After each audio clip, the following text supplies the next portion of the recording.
Today, I'll walk you through how to create a OneNote notebook, even if you're a total beginner or just need a quick refresher.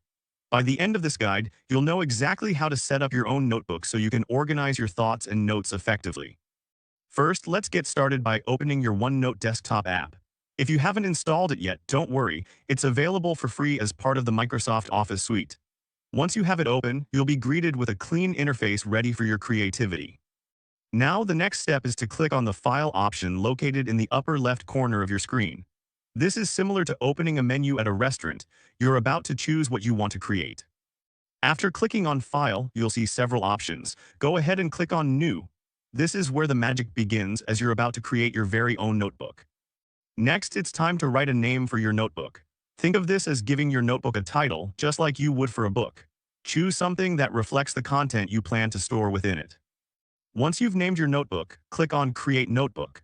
This action is like planting a seed in the ground. You're setting the foundation for all your ideas and notes to grow. A prompt will appear confirming that your new notebook has been created.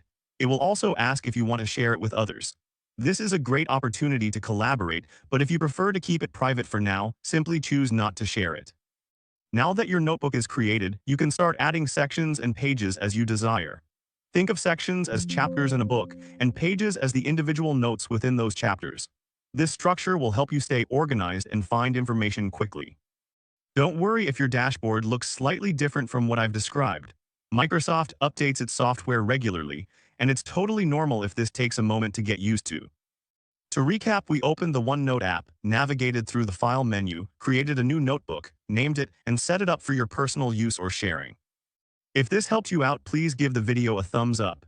If you run into any issues, leave a comment below. Subscribe for more actionable guides. Thanks for watching.